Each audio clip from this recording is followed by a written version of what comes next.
Hi viewers. నేను జగన్మోహన్ రెడ్డి పరిపాలనలో 2019 నుంచి 24 మధ్యలో సూటిగానే చెప్పా, నేను ప్రజల పక్షం, అధికార పక్షానికి ప్రతిపక్షం అని. ఆ రోజు చాలామంది అడిగారు, రేపు కూటమి గవర్నమెంట్, కోర్స్ రేపు గవర్నమెంట్ మారాక వేరే గవర్నమెంట్ వస్తే ఇలాగే ఉంటారండి. ఇలాగే ఉంటా అని చెప్పా, ఇప్పుడు కూడా అలాగే ఉన్నా. మంచిని మంచి అని చెప్పా, చెడుని చెడునే చెప్పా.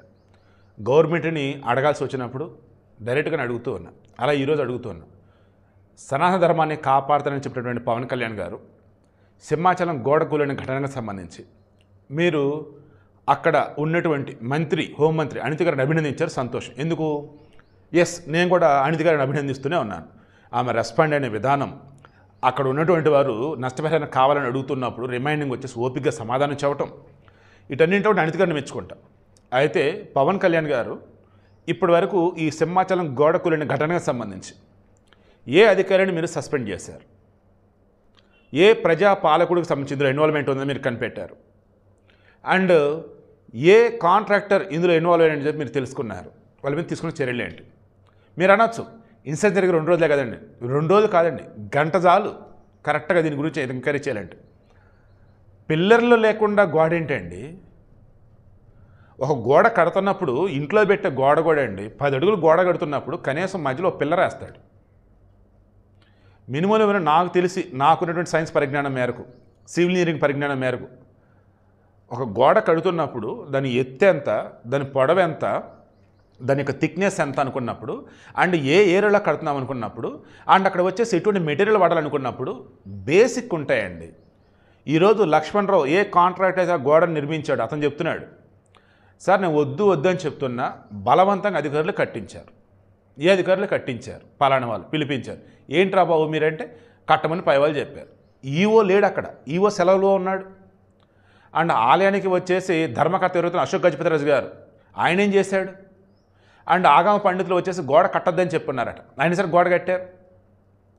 అసలు గోడ కొలాప్స్ అయిన తర్వాత చూస్తే టెర్రరిస్ట్ అటాక్ జరిగిన మన పహల్గామ్లో దాని పెద్ద డిఫరెన్స్ ఏముందండి? ఆ పహల్గామ్ ఘటనలో ఆ ముండా కొడుకులు వచ్చేసి ఆ పాకిస్తాన్ కోసం, ఆ టెర్రరిజం కోసం ఆ రకం చేశారు వాళ్ళు. ఇప్పుడు వీళ్ళు ఏం చేశారు? కాసులు కక్కుర్తి అండ్ పై అధికారులు చెప్పారని చెప్పేసి ఆగమేఘాల మీద. పోనీ కట్టేటప్పుడు కన్నా కరెక్ట్గా కట్టారంటే లేదు. ఏవైతే సిమెంట్ ఇటుకలు ఉన్నాయో ఒకదాని మీద పెట్టినట్టు ఉంది, కానీ మధ్యలో నీట్గా సిమెంట్ వేసి క్యూరింగ్ చేసినట్టు లేవు. తర్వాత 70 అడుగులు గోడ పొడుగు నువ్వు కడుతుంటే కనీసం మధ్యలో ఎక్కడ నీకు పిల్లర్ లేదంటే ఎంత దారుణం అసలు ఇది? 10 అడుగులు ఎత్తు, 10 అడుగులు ఎత్తు గోడ, 70 అడుగులు పొడవు ఉంది, అండ్ కొండ ప్రాంతం, పక్కన మట్టి ఉంది, మట్టిని తవ్వి నువ్వు గోడను కడుతున్నావు. దెన్ క్యూరింగ్ ప్రాపర్ వేలు అవ్వాలి. అండ్ మోర్ ఓవర్ రేపటి రోజు పైనుంచి వర్షం వచ్చినప్పుడు పడకుండా ఉండటం కోసం ఇది కడుతున్నావు. ఆ వర్షం వచ్చినప్పుడు కింద మట్టి కరిగిపోయినప్పుడు పడిపోదా?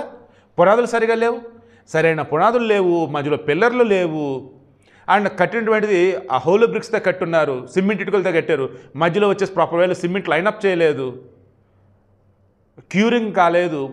అండ్ మన స్వామివారికి సంబంధించి అక్షయ తృతీయ రోజు స్వామి యొక్క నిజస్వరూపం కోసం, నిజరూప దర్శనం కోసం వేల మంది తరలి వస్తారు.